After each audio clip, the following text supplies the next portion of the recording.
Hello, c'est Maëlie et on se retrouve dans une toute nouvelle vidéo YouTube pour que je puisse t'expliquer comment est-ce que tu peux écrire ton livre avec ChatGPT, comment faire en sorte que ce soit quand même un bon livre même si tu utilises l'IA. Si aujourd'hui tu as envie d'écrire ton livre mais que tu t'es pas encore lancé ou alors tu as envie de te lancer et que tu veux utiliser cet outil-là, je t'explique exactement comment est-ce que tu peux faire pour bien le faire.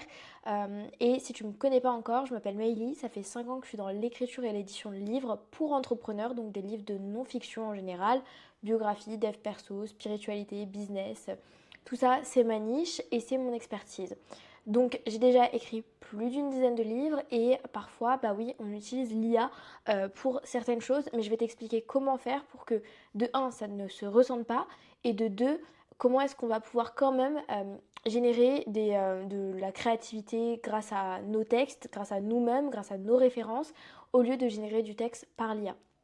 Donc, je vais tout expliquer et aussi, je tiens à te dire de prendre vraiment cette vidéo avec des pincettes. Il y a des personnes qui vont vraiment utiliser l'IA partout et il y a des personnes qui vont l'utiliser que à certains endroits, il y a des personnes qui savent mieux l'utiliser que d'autres. Donc bon, un peu compliqué. En l'occurrence, aujourd'hui, on va parler de ChatGPT. On ne vous présente pas l'outil, un outil qui a révolutionné une grosse partie des processus dans les entreprises, en tout cas, je trouve, depuis 2019-2020. C'est sorti en 2020. Donc, voilà. Et on va pouvoir voir comment est-ce que ça peut révolutionner le travail d'écrivain. À savoir que pour moi, je ne recommande pas d'écrire avec ChatGPT, vraiment. Si vous voulez le faire, vous le faites. Si vous voulez pas le faire, vous le faites pas. En fait, c'est comme vous voulez. Aujourd'hui, écrire un livre, c'est devenu hyper accessible. Il faut savoir qu'aussi, il y a beaucoup de livres qui sont écrits par des prêts de plumes. Pourquoi est-ce que finalement l'IA n'aurait pas le droit aussi de pouvoir s'intégrer dans le livre. Donc là, n'est pas le débat de savoir est-ce qu'on peut écrire avec l'IA ou pas, mais c'est important que je tiens que je te le dise tout simplement. Donc avant tout, ce que je voulais te dire, c'est de faire en sorte que ChatGPT reste juste une aide et ça ne devienne pas l'auteur du livre. Tu peux pas lui faire tout générer, tu peux pas lui demander de sourcer des choses pour toi. Il faut que tu fasses toi tes recherches de ton côté, il faut que toi tu aies ta vraie expertise. Et si après ChatGPT va te donner des exemples, ChatGPT va résumer, ChatGPT va te permettre de structurer, oui, mais partir de sa base à lui, c'est un peu se tirer une balle dans le pied, je trouve. Je pense que vraiment la plupart du texte, tout doit venir de toi. Et moi je sais que ça peut bien matcher parce que parfois quand j'écris pour moi, ou quand j'écris pour certains auteurs, ou quand je dois juste faire un storytelling à partir d'une vidéo ou quoi, ce qui se passe c'est que on peut avoir tout le script, et ensuite on peut le remanier. Donc c'est bien d'avoir l'IA en termes d'assistant, mais euh, si tu pars que de l'IA, ça va être compliqué pour toi. Donc il faut savoir bien l'utiliser et je tiens vraiment à l'expliquer ici. Donc la première chose que tu peux faire pour utiliser l'IA, c'est la rédaction du livre où après tu auras toute la promotion et le marketing. Donc tu peux vraiment l'utiliser partout, mais c'est pas parce que je vais te donner toutes les solutions qu'il faut l'utiliser à chaque niveau. Donc pour la rédaction du livre, comment est-ce que ça peut se passer? Première chose, l'IA, donc ChatGPT, peut t'aider pour la structure et le positionnement du livre. C'est-à-dire que tu peux, toi, donner une structure que tu as faite et lui demander si c'est bien comme ci, si c'est bien comme ça, s'il faudrait peut-être plutôt mettre la partie 1 avant la partie 3. Tu peux vraiment trouver des solutions avec lui. Et deuxième chose, tu peux aussi lui demander de faire une étude des livres qui sont déjà sur le marché. Donc toi, tu fais tes recherches, tu les sources et ensuite tu lui donnes tout et tu vois avec lui qu'est-ce que tu vas pouvoir faire pour trouver un angle stratégique, on va dire, dans ta niche. Donc ça peut être sympa.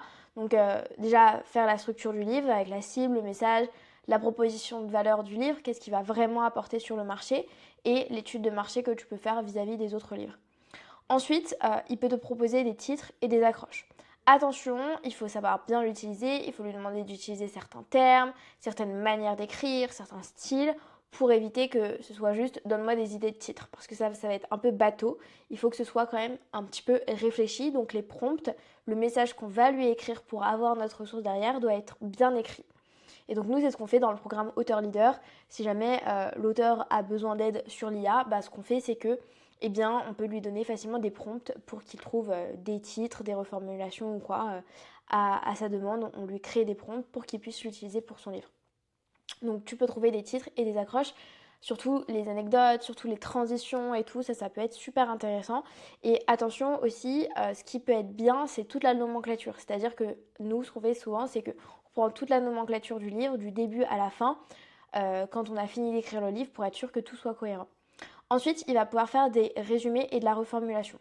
Donc ça peut être résumé chapitre, ça peut être résumé sous forme de bullet point, ça peut être résumer une référence que toi tu voudrais citer. Et il peut changer de style. Il peut mettre un style parlé, un style littéraire, un style, avec du vocabulaire varié. Il y a plein de styles différents qu'il peut utiliser. Et ça c'est cool parce que parfois on a envie que tout ait une cohérence dans le style et je sais que si on veut vraiment améliorer le langage, ça peut être bien aussi de reformuler certains passages, voire une grosse partie du livre. Et il le reformule aussi surtout sans perdre le sens. Alors parfois ça peut changer un petit peu, mais ce qui est bien c'est que on est sûr de garder le même sens. Ensuite, il te trouve des synonymes et du vocabulaire. Et ce que j'aime bien, c'est qu'il te donne aussi des expressions similaires. C'est-à-dire que tu veux dire une expression, toi, tu n'arrives pas à bien le dire. Tu vas lui donner ton expression, il va t'en sortir 5 exemples, par exemple.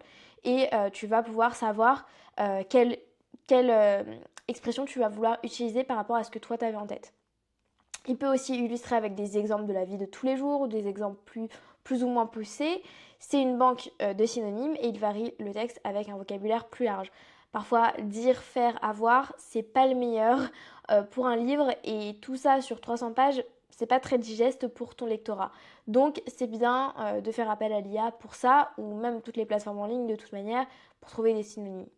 Aussi, il corrige donc orthographe, syntaxe, ponctuation, il corrige tout. Donc ça, c'est vraiment intéressant. Si toi, tu as du mal en fait à te relire et tout, tu lui demandes juste de corriger les fautes et après, ça va être déjà un peu plus lisible pour toi pour que tu puisses te relire.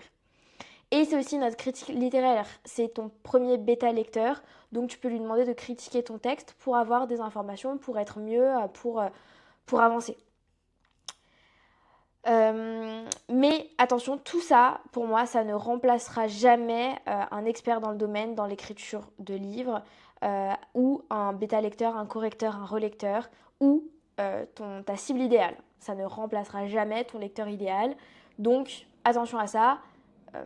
C'est bien de faire appel à l'IA, mais vraiment, quelqu'un qui a beaucoup d'expérience dans l'écriture, 3, 4, 5, 10 ans, qui a écrit déjà plus d'une dizaine de livres et tout, c'est quand même intéressant de travailler avec une personne comme ça parce qu'elle va beaucoup plus s'immerger dans tout l'ensemble du livre que l'IA ne pourrait pas forcément le faire.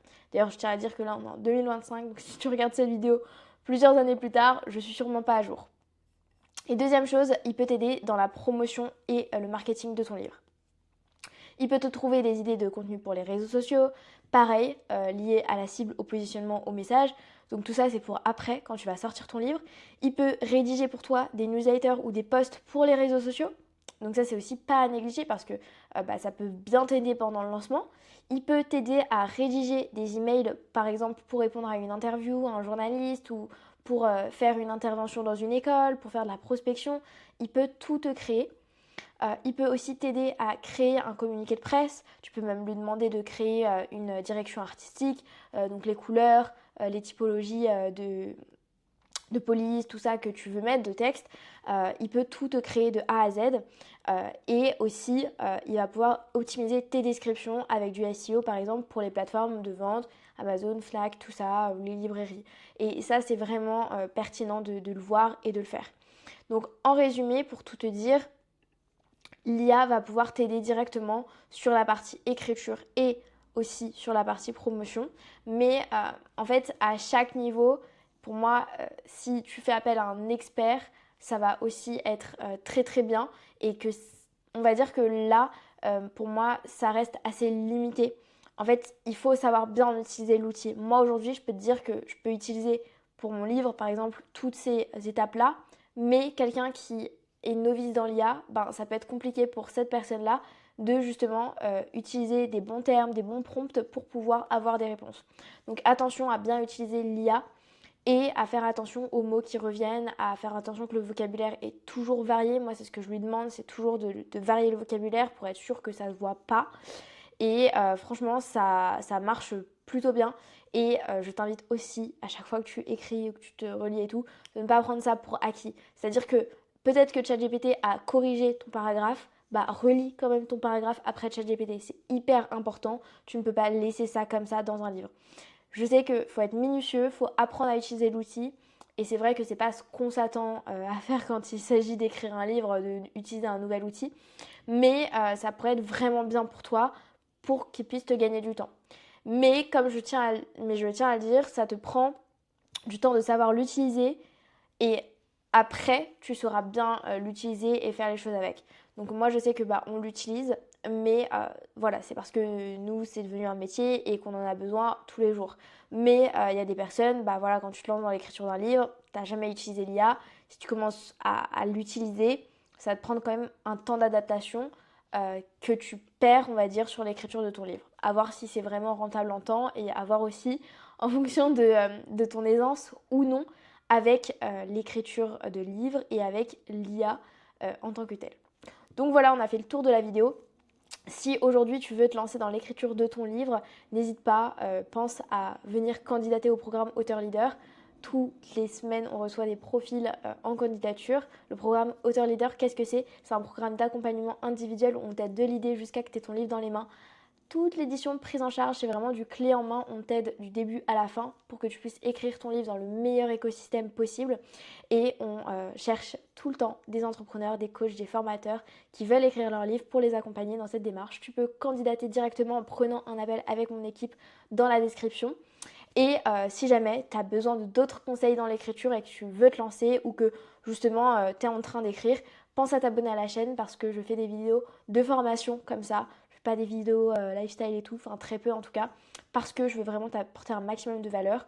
Donc voilà, c'est du temps que je prends pour structurer les vidéos et pour te faire ces formations-là. Mais je suis certaine que ça va t'aider. Donc pense à t'abonner à la chaîne et on se retrouve très vite de l'autre côté peut-être dans Auteur Leader ou sinon dans une prochaine vidéo. C'était Maïli, ciao.